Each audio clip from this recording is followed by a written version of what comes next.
Hi friends, ఈ వీడియోలో promo 2 గురించి మాట్లాడదాం. అలాగే ప్రోమో 1 కూడా కలిపేద్దాం.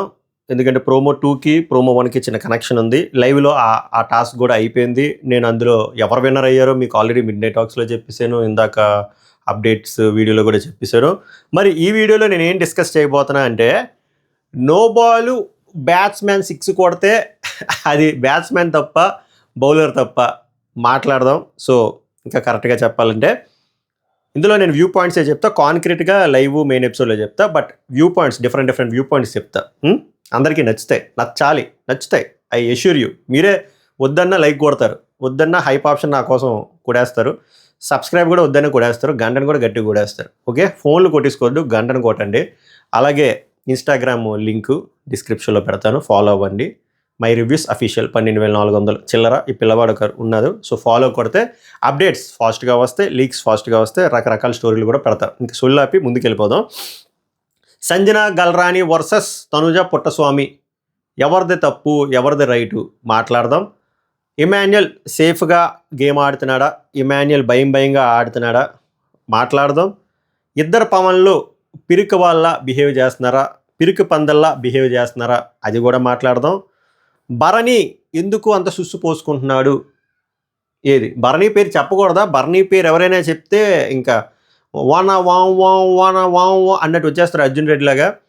సుమన్ శెట్టిని ఎందుకు ప్రభంజనాన్ని ఎవరు ఎందుకు ఆయన్ని కన్సిడర్ చేయట్లేదు దొరా? ఆయన ఎందుకు కనబడట్లేదా? ఆయన ఏమైనా ఇన్విజిబుల్ మోడ్లో ఉన్నారా? వీళ్ళు ఎందుకు ఇంత భయపడుతున్నారు? సుమన్ శెట్టిలో నాకు కనబడలేంది వాళ్ళకి ఏం కనబడింది? ఆయన ఎందుకు అందరినీ తీద్దాం అనుకున్నారు కానీ ఆయన ఎందుకు సార్ టచ్ చేయట్లేదు? నాకు మేజర్ తలనొప్పి ఇదే. నాకు ఇప్పటికీ సంజనని టార్గెట్ చేయడం కూడా ఒక కొన్ని అంటే ఒక యాంగిల్లో చూస్తే వాళ్ళ దరిద్రం నాకు అర్థమవుతుంది, భరణిని సెలెక్ట్ చేయడంలో వాళ్ళ దరిద్రం అర్థమవుతుంది, ఇమాన్యుల్ని సెలెక్ట్ చేయడంలో కూడా వాళ్ళ దరిద్రం అర్థమవుతుంది. సుమన్ శెట్టిని ఎందుకయ్యా మీరు సెలెక్ట్ చేయట్లేదు? నాకు అర్థం అవ్వట్లే, నాకే అర్థం కావట్లేదు, ఆడియన్స్ మీకు అర్థం కావట్లేదు. మీరు అర్జెంట్గా కామెంట్ చేయండి అమ్మా, అర్జెంట్గా కామెంట్ చేయండి. సో ఇప్పుడు వన్ బై వన్ ఈ పాసిబిలిటీస్లో వెళ్దాం. ఓకేనా? ఫస్ట్ పిరికి పందైన పవన్ల గురించి ఎందుకు మాట్లాడతానంటే, ఫస్ట్ మీకు ఒకటి చెప్తా. బిగ్ బాస్ అక్కడ ఓటింగ్ వేసారు, చూసారు. ఇది ఎలా జరిగిందో చెప్తా, సీక్వెన్స్లో చెప్తాగండి. ఒక టాస్క్ అయింది ఈరోజు, ఆ టాస్క్ విన్నరు ఇమాన్యుయల్. సో ఆర్డర్ ఎలా వచ్చిందిరా అంటే, ఫస్ట్ ఇమాన్యుయల్ ఉన్నాడు, సెకండ్ డీమాన్ ఉన్నాడు, తర్వాత ముగ్గురికి 90 పాయింట్స్ వచ్చాయి. సుమన్ శెట్టి, తనూజ, భరణి, సంజన గారికి 80, 60+20 సీక్రెట్ టాస్క్ అన్నారు. ఇది స్కోర్ బోర్డు, లీడర్ బోర్డు. ఓకేనా? ఈ టాస్క్ తాలూకు థీమే ఇది ఫెయిర్ కాదు కదా. సో బిగ్ బాస్ ఏం చెప్తాడంటే, మీలో మీరు డిస్కస్ చేసుకుని ఒకరు లేపియండి, మీరు లేపేసిన పర్సన్ నెక్స్ట్ టాస్క్ ఆడరు. సో అది పెద్ద దెబ్బే. సో ఎవడు భయ్యాలు ఆడుకుంటే ఎవడైనా టాప్లో ఉండాలని అనుకుంటారు, మళ్ళీ బాటంలోకి వచ్చేస్తే బిగ్ బాస్ అసలు పిచ్చోడు 5వ వారం శ్రీజని ఇసిరిసినట్టు మనలాగడికి ఇసిరేస్తాడని చెప్పి భయపడతారు. భయపడడంలో కూడా తప్పు లేదు, కానీ హయ్యెస్ట్ పాయింట్లు ఉన్న వాళ్ళు కూడా భయపడడంలో అర్థం లేదు. అంత ఓట్ బ్యాంకు ఉందని తెలిసి బయట నుంచి అన్ని ఇన్పుట్లు అవుట్పుట్లు వచ్చినా కూడా భయపడ్డంలో వాళ్ళు ఏమన్నాలో నాకు అర్థం కావట్లేదు. సో కాన్సెప్ట్ ఇది, ఒకళ్ళు లేపాలంటే ఆబ్వియస్గా ఏ బేసిస్లో వెళ్తారు? ఓటింగ్ బేసిస్లో వెళ్తారు. సో అక్కడ జరిగే ప్రక్రియ అది. కానీ నా డౌట్ ఏంటంటే, బిగ్ బాస్ స్క్రీన్ ప్లే చూపించాడు కదా, ఒకళ్ళు లెగిసి భరణి, ఒకళ్ళు లెగిసి సంజన, ఒకళ్ళు లెగిసి ఇమాన్యుయల్, ఒక ఆర్డర్ చెప్పారు చూసారా, అది సీక్వెన్స్లో చూపించలేదేమో అని నాకు డౌట్. సీక్వెన్స్లో చూపించకపోయినా అసలు ఏం జరగundొచ్చు పాసిబిలిటీస్ విషయంలో మనం మాట్లాడదాం. ఆ పాసిబిలిటీస్లో ఎవరిది రైట్ ఎవరిది రాంగో మాట్లాడదాం. సీక్వెన్స్లో చూపించినా చూపకపోయినా డిమాండ్ పవన్ గురించి మాట్లాడదాం. డిమాండ్ పవన్ వచ్చి సంజన పేరు చెప్పాడు. ఫర్ ఎగ్జాంపుల్ బిగ్ బాస్ కావాలనే మనకు అలా చూపించాడు. డిమాండ్ పవన్ సంజన పేరు చెప్పకముందే సంజన వచ్చి డిమాండ్ పేరు చెప్పింది అనుకుందాం. అయినా కూడా డిమాండ్ పవన్ సంజన పేరు చెప్పడం రాంగ్. ఎందుకురా అంటే, మీరు ఆల్రెడీ ఆమెను టార్గెట్ చేసి సరే సపోర్ట్ చేసి ఒక దగ్గర లాస్ట్లో, బట్ ఫస్ట్ నువ్వు 1,00,000 ఇవ్వడం వల్లే కదా అక్కడ బొక్కపడింది. సో సంజనను ఆల్రెడీ హౌస్ అంతా టార్గెట్ చేసి 0 పాయింట్లు ఇచ్చి ఒక ఆట ఆడనివ్వకుండా ఆమెను ఆల్రెడీ హ్యూమిలేట్ చేసి జైల్లో పడేశారు. అలాంటి పర్సన్ని మళ్ళీ రిపీట్గా టార్గెట్ చేస్తే మీరు హౌస్లో గెలుస్తారేమో కానీ ఆడియన్స్ పాయింట్ ఆఫ్ వ్యూలో ఆడియన్స్ దగ్గర మీరు ఓడిపోతారు. ఇంత బేసిక్ లాజిక్ ఆ సెలబ్రిటీలు అర్థం కాకపోయినా ఈ కామనర్లు ఎవరైతే అగ్ని పరీక్ష షో ఆడొచ్చిన వాళ్ళకి ఈ బేసిక్ లాజిక్ వీళ్ళకి అర్థం కావాలి కదా. అర్థం కాకుండా అంత బ్లంట్గా ఎలా వెళ్ళిపోతారు అనేది నా question mark. So demand Pavan సంజనాని సెలెక్ట్ చేయడం నాకు నచ్చలేదు. కళ్యాణ్ పడాలా సంజనాని ఏకంగా పగబట్టేశాడు. సంజనాని నిన్న సెలెక్ట్ చేసినందుకే నాకు చిరాకు వచ్చింది, ఈరోజు మళ్ళీ సెలెక్ట్ చేశాడు. పోనీ డిమాండ్ పవన్కైనా ఒక పాసిబిలిటీ ఉంది, సంజన వచ్చి డిమాండ్ పవన్ సెలెక్ట్ చేసింది ఏమో అనుకుందాం, స్క్రీన్ ప్లే దెబ్బేసి. ఇక్కడ కళ్యాణ్ పడాలా నేను సెలెక్ట్ చేయడానికి కూడా లేదు. ఎందుకు కళ్యాణ్ పడాలా? సంజన మీద పడుతున్నాడు. ఆల్రెడీ నువ్వు ఒకసారి తీసేసావు కదా. తీసేసిన తర్వాత సరే ముందంతా మనకి కళ్ళు చెవులు ఏం పని చేయట్లేదు. నీకు సంజన కంటే సుమన్ శెట్టియే డిజర్వ్డ్ అనిపిస్తుంది, సంజన కంటే బర్నియే డిజర్వ్డ్ అనిపించింది. నిన్న ఆడారు కదా టాస్క్. నిన్న ఆడిన టాస్క్లో ప్రభంజనం ఏం పీకినాడు? ఆ బేసిస్లో అయినా ప్రభంజనాన్ని అయినా నువ్వు తీయొచ్చు కదా. ఇప్పుడు కూడా తీయకపోతే ఇది గ్రజ్జతో వెళ్ళినట్ట కాదా? సో ఇద్దరు చాలా పిరికిగా ఏమైనా అంటే నాకు స్ట్రాంగ్ ప్లేయర్ కావాలంటే డిఫైన్ స్ట్రాంగ్ ప్లేయర్ ఎప్పుడు ఎలా బిహేవ్ చేస్తాడు? ఇలాగ ఒక పర్సన్నే టార్గెట్ చేసుకుంటూ వెళ్ళిపోతారా? అదే స్ట్రాంగ్ ప్లేయర్ తొలగ లక్షణం. ఆల్రెడీ లేపేసి కూడా మళ్ళీ ఏంటిది సేఫ్గా ఆడడం మాటది, పిరికితనంగా ఆడడం. నాకు ఇద్దరు పవన్లు చేసింది నాకు నచ్చలేదు. ఇద్దరు పవన్ల ఫ్యాన్స్కి నచ్చకపోయినా నాకు ఫరకపడదు, వాళ్ళు వచ్చి డిస్లైకులు కొట్టినా ఫరకపడదు, బూతులు తిట్టినా ఫరకపడదు. నాకు నచ్చలే. మీ మనస్సాక్షికి కూడా తెలుసు, ఇద్దరు పవన్లు చేసింది రాంగ్ అని. మీరు ఒప్పుకోరు. మెచ్యూర్డ్ ఆడియన్స్ ఎవరైతే ఉంటారో వాళ్ళకి అర్థమవుతుంది. వీళ్ళ విషయంలో నాకు వీళ్ళిద్దరిది నచ్చలే. నెక్స్ట్ ఇమాన్యుయల్ది వచ్చేసరికి చెప్తున్నాను కదా, ఇమాన్యుయల్ మొగ్గలేసి పోవడానికి రీజను భయం, ఆ పిరికితనం. తనకి ఎంత స్ట్రాంగ్గా తన గేమ్లు ఆడినా, టాస్క్ మాస్టర్ అని బిరుదు వచ్చిన, 10లో 9 టాస్క్లు గెలిచిన, హౌస్ అందరిలోని ఎంటర్టైనర్ అని నేమ్ వచ్చిన, మొన్న ఒక టాస్క్ పెంచినప్పుడు 5 ట్రోఫీ ఇచ్చిన బయట నుంచి 91% మద్దతు వచ్చిన, గోల్డ్ బ్యాడ్జ్, గోల్డ్ స్టార్ నా బొక్క అన్నీ వచ్చినా కూడా ఇంకా భయపడ్డం ఏంటి స్వామి? ఇంకా భయపడితే అర్థం ఏముంది? ఎందుకు ఇమాన్యుయల్ భయపడతా? ఒక ఒపీనియన్ ఎక్స్ప్రెస్ చేయడానికి భయపడుతున్నాడు. ఇప్పుడు భరణి వచ్చేస్తున్నాడు అర్జున్ డేట్లోకి, నా పేరు చెప్పా అంటే ఎందుకు అవును నీ పేరు చెప్పాను అంటే అయిపోయింది కదా. ఏమేమి చంపేస్తారా?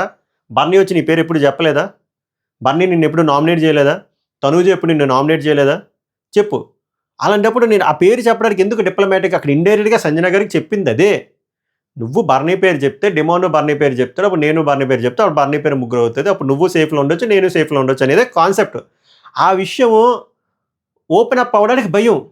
అండ్ ఇప్పుడు కూడా తను కాపాడుకోవడానికి భయం. అక్కడ భయము అంటే ఒక పాయింట్ ఎక్స్ప్రెస్ చేయడానికి భయం. మనం సరే ఒక ఆట ఆడలేదు అనుకో బ్రో, ఏమైంది? ఆల్రెడీ లీడర్ బోర్డులో హైయెస్ట్ ఉన్నాం, ఏమవుద్ది మహా అయితే? మధ్యలో ఉంటాం అంతే, తర్వాత ఆడి గెలవచ్చు కదా. అది కూడా భయం ఏంటి? బయటికి వెళ్ళిపోతామని ఎందుకు అంత భయం? ఈ రోజుతో అవ్వదు కదా, ఇంకా 3 రోజులు ఉంది. ఒక్క టాస్క్ సరే బయట సింపతి వస్తుందిగా.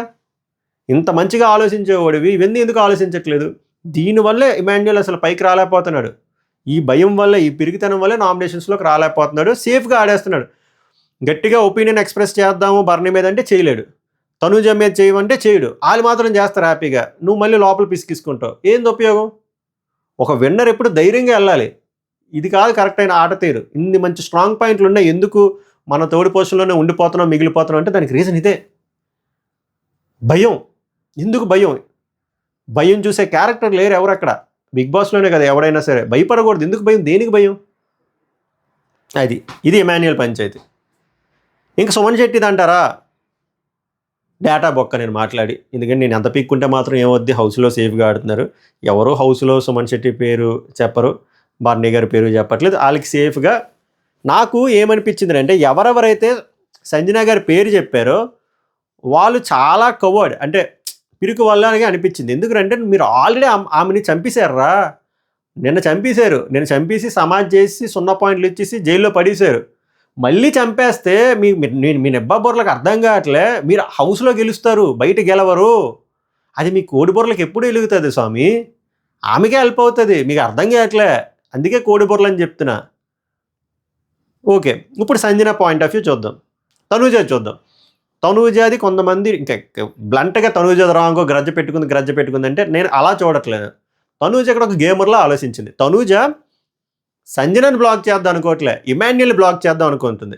ఎందుకంటే సంజనని బ్లాక్ చేస్తే ఏమొస్తుంది? నా బొంగు. ఇమాన్యుయల్ లీడ్లో ఉన్నాడు కాబట్టి ఇమాన్యుయల్ బ్లాక్ చేస్తే తనూజకి పైకి వెళ్ళడానికి హెల్ప్ అవుతుంది. సో ఇమాన్యుయల్ బ్లాక్ చేయాలంటే ఏమవ్వాలి? ఇమాన్యుయల్కి ఎక్కువ పాయింట్లు ఉండాలి, ఎక్కువ ఓటింగ్ రావాలి, అప్పుడు ఇమాన్యుయల్ వెళ్ళిపోతాడు. ఇప్పుడు తనూజ ఎలా బ్లాక్ చేసిందిరా అంటే, సచ్చినట్టు ఇమాన్యుయల్ ఇప్పుడు ఒక డెసిషన్ తీసుకోవాలి. అయితే ఇమాన్యుయల్ పేరు చెప్పుకొని Emmanuel out of the task అయిపోవాలి. లేకపోతే ఇమాన్యుయల్ మాస్క్ ఇప్పేసి సంజన పేరు చెప్తే అప్పుడు సంజన బయటికి వెళ్ళిపోతుంది, ఇమాన్యుయల్ ఉంటాడు. సో ఇమాన్యుయల్ ఎక్స్పోజ్ అయిపోతాడు బయటికి జనాలకి అని చెప్పి బ్యూటిఫుల్ మాస్టర్ స్ట్రోక్ వేసింది తనూజ అక్కడ. ఇప్పుడు సంజన గారు అన్నారు కదా, నో బాల్ వేస్తే 6 కొట్టడం వాట్ ఏ గేమ్ అని. నో బాల్ వేస్తే 6 కొడతారు, ఎవడు డాట్ చేయడు. బుర్రా బుద్ధిని ప్లేయర్ ఎవడైనా నో బాల్ వేస్తే 6 కొడతాడు. అక్కడ నో బాల్ వేసిన బౌలర్ది మిస్టేక్. ఓకేనా? సో ఇక్కడ తనూజ చేసింది తప్పేమనిపించలేదు. ఎందుకురా అంటే సంజన మార్చినప్పుడు ఆమె కూడా మార్చి she wants to expose Emmanuel. ఇప్పుడు ఎలా పెట్టింది లాక్, ఎలా అయింది? సంజనాకి 2 వేసారు అబ్బా ఓట్లు, 2 పవన్లు వేశారు. సో సంజనాకి 2 ఓట్లు వచ్చాయి. మీరు చూడండి, సంజనాకి 2 వచ్చాయి. ఇమాన్యుయల్కి ఎంతమంది వేశారు? 3 వేశారు. భరణి తనూజ ఫ్యామిలీ మొత్తం వేశారు. తనూజ, సుమన్ శెట్టి, భరణి. సో ఇమాన్యుయల్కి ఎన్ని వచ్చాయి? 3 వచ్చాయి. సంజనాకి ఎన్ని వచ్చాయి? 2 వచ్చాయి. డిమాన్కి ఎన్ని వచ్చింది? 1 వచ్చింది. సో ఇప్పుడు ఏమైంది? ఇప్పుడు ఒక లాజికల్గా చూస్తే ఎవరు వెళ్ళాలి? మనోడి పేరు ఏంది? ఇమాన్యుయల్ వెళ్ళాలి. సో అప్పుడు ఇమాన్యుయల్ లాజిక్ ఏమనుకున్నాడంటే, అమ్మా నువ్వు డిమాన్ పేరు చెప్పావేంది, నువ్వు కానీ అంటే లోపల ఆ లాజిక్ అదే, నువ్వు బర్నీ పేరు చెప్పుంటే బర్నీకి ఒక పాయింట్ వస్తుంది, డిమాన్ కూడా బర్నీ పేరు చెప్పేవాడు, నేను కూడా బర్నీ పేరు చెప్పేవాడిని, అప్పుడు 3 వస్తే అప్పుడు లాక్ చేయొచ్చు అనుకున్నారు. కానీ ఇక్కడ ఈమె డిమాన్ పేరు చెప్పింది, మొత్తం కొలాప్స్ అయిపోయింది. సో ఇప్పుడు మొత్తం మళ్ళీ అందుకే అంటే నేను లాస్ట్కి వచ్చినప్పుడు ఎలా ఆడాలో చెప్పాను, నువ్వు నమ్మలేదు. ఇప్పుడు చూడు ఏమైంది అంటే, నేను నిన్ను అటాక్ చేస్తానని ఇండైరెక్ట్ చెప్తున్నాడు. సో అప్పుడు ఆమె ఏం చేసింది? ఎండ్ ఆఫ్ ద డే ఆమెను కాపాడుకోవాలి కదా. ఆమెను కాపాడుకున్నా బాధ అయిపోతుంది, ఆమె ఎవరు ఇమాన్యుయల్ నామినేట్ చేసినా బాధ అయిపోతుంది. ఏదైనా క్రిటిసైజ్ చేసి వాళ్ళు చేస్తారు. ఆమె పాయింట్ ఆఫ్ లో ఉన్న వాళ్ళు ఆల్రెడీ ఆమెను చంపేశారు నిన్న, ఒక టాస్క్ ఆనివ్వకుండా. ఎండ్ ఆఫ్ ద డే ఇప్పుడు ఆమె ఏం చేయాలి? తల్లి బిడ్డ లేదు, ముందు ఆమె కాపాడుకోవాలి. సో ఆమె కాపాడుకోవడం కోసం డిమాండ్ని తీసి ఇమాన్యుయల్ పెట్టుకుంది. సో అప్పుడు ఏమవుతుంది? ఇమాన్యుయల్కి 4 ఓట్లు వచ్చాయి. సంజన వేసింది, తనూజ వేసింది, భరణి వేశాడు, సుమన్ శెట్టి వేశాడు. సో ఇమాన్యుయల్ వెళ్ళిపోవాలి. అప్పుడు ఏం చేసింది క్లవర్గా, ఇదే మాస్టర్ స్ట్రోక్, తనూజ వచ్చి లేసి ఏం చేసింది, నువ్వు మార్చావు కదా, ఇప్పుడు ఇమాన్యుయల్ కరెక్ట్గా నేను పెడతా ఆగు బ్లాక్లో అని చెప్పి తనూజ వచ్చి ముందు ఎవరి పేరు చెప్పింది? ఇమాన్యుయల్ పేరు చెప్పింది కదా. తనూజ వచ్చి సంజన పేరు చెప్పింది. కావాలని సంజన మీద గ్రడ్జ్ కాదు, ఇక్కడ ఇమాన్యుయల్ పాయింట్ అంటే లాక్ చేద్దాని. సో ఇప్పుడు ఏమవుతుంది? తనూజకి సంజనకి 3 ఓట్లు అయిపోయి, సడన్గా ఇమాన్యుయల్కి 3 ఓట్లు అయిపోయి. సో 3 = 3. సో ఇప్పుడు ఎవరు వెళ్ళాలనేది ఎవరు డిసైడ్ చేయాలి? లాస్ట్లో డిసైడ్ చేయాల్సింది ఇమాన్యుయల్. ఇప్పుడు ఇమాన్యుయల్ పేరు వేసుకుంటాడా? ఇమాన్యుయల్ పేరు వేసుకుని 4 ఓట్స్ వస్తే Emmanuel out of the task అవుతాడు. లేదు ఇమాన్యుయల్ సెల్ఫిష్గా ఆలోచించి వాళ్ళ అమ్మకు ఓటేస్తాడా? అప్పుడు సంజనకి 4 వచ్చి బయటికి వెళ్ళిపోతుంది. ఎలా అయినా నెగిటివ్ ఇమాన్యుయల్ అవుతాడు కదా అని చెప్పి ఆ మాస్టర్ స్ట్రోక్ ఇచ్చింది ఎవరు? తనూజ. సో నోబాల్ అని కాదు, నోబాల్ హిట్ కొట్టడం కూడా మ్యాటరే. నోబాల్ హిట్ కొట్టడం అంత మ్యాటర్గా అంత ఈజీ, అంత ఏమంటారు చాలా ఈజీ అనుకుంటున్నారు కాదు. అక్కడ తప్పు ఎవరిదంటే నోబాల్ వేసినోడికి. సో ఓవరాల్గా ఇది నా వ్యూ పాయింట్స్. ఇంకా డీటెయిల్గా నేను లైవ్ ఎపిసోడ్లో చెప్తాను. అందుకే నేను ఎవరిది వన్ సైడ్ తీసుకొని చెప్పలేదు, డిఫరెంట్ వ్యూ పాయింట్స్లో ఆలోచించి చెప్తున్నా. ఎంతమందికి నా అలా అనిపించిందో లైక్ చేసి కామెంట్ చేయండి, కుదిరితే షేర్ చేయండి. ఎపిసోడ్ రివ్యూలో ఇంకా బలంగా మాట్లాడుకుందాం. సభకు నమస్కారం, ధన్యవాదాలు.